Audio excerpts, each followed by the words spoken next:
The Clippers are looking like arguably the biggest threat to make it out of the Western Conference this year, and according to Vegas, they are the odds-on favorite to win it all. A large part of why is, of course, due to the fact that they're going to be getting both Paul George and Kawhi Leonard back into the rotation. We saw just how important Paul George is to their success, but it's been over a year since we last saw Kawhi Leonard play a game of basketball. How much does the return of Kawhi Leonard help the Clippers in reality? Should they be favorites to come out of the Western Conference this year, given all of the moves that they've made during the offseason and all of the trades that they made prior to the deadline last year? Last season, and keep in mind that they were doing this without Kawhi Leonard and Paul George, the Clippers finished with a record of 42-40. They were a defensive powerhouse despite an apparent lack of top-end talent, holding the 8th best defensive rating in the NBA with 110.1 points per 100 possessions. So without Kawhi Leonard and Paul George, they still finished over 500 and they maintained an elite defense. Not only that, but they added a ton of depth prior to last year's trade deadline and during the offseason.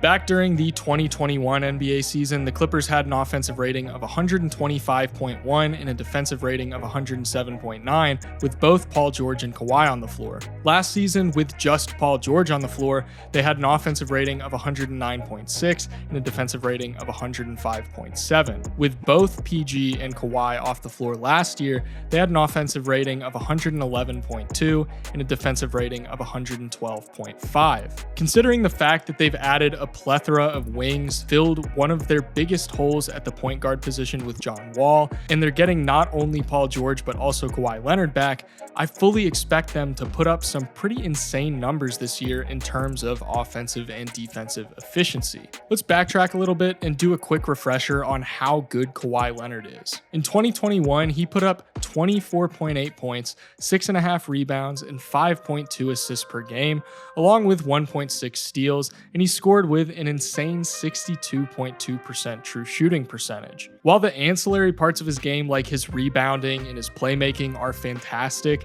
I really think the simple fact that the Clippers are getting a guaranteed bucket getter back is huge for boosting their offense. Kawhi has more than established himself as one of the league's best and most efficient scorers, but the area of his game that's going to be huge for them for generating points in the half court in late game situations is his mid-range shooting ability. Kawhi Leonard has been one of the league's best mid-range scorers for the better part of a decade now. During the 2021 season, he ranked in the 90th percentile among small forwards in terms of mid-range efficiency, shooting 47% on 457 attempts, which is 4.6 percentage points above league average mid-range efficiency.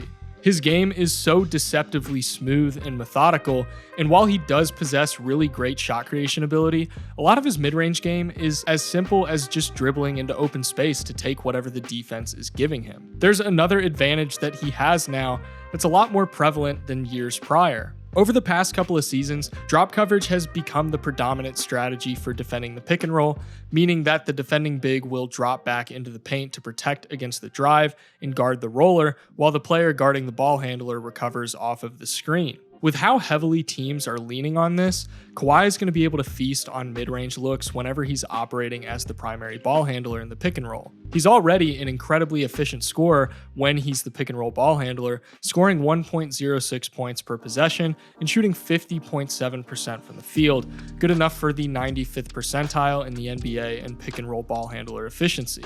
And I know that some people might be concerned about the potential for more injuries, but Kawhi's game isn't too heavily reliant on sheer athleticism outside of the paint, so this area of his scoring arsenal isn't likely to experience much decline in terms of his efficiency. The addition of John Wall is going to be massive towards helping them generate more easy looks for Kawhi on the perimeter. While John Wall isn't the same level of slasher that he used to be, he provides enough rim pressure that he can collapse defenses to open up three-point opportunities off of kickouts. Kawhi Leonard only attempted 2.4 catch-and-shoot threes per game in 2021, which was likely a byproduct of not having a point guard that's able to place an emphasis on finding open shooters. Kawhi is a 47.1% three-point shooter off the catch, so if John Wall is the key to getting him a couple more catch-and-shoot looks per game, Kawhi's going to be able to feast and knock those down at a ridiculously high rate. John Wall is also going to operate as a sort of connector between Paul George and Kawhi, something that I think has been lacking for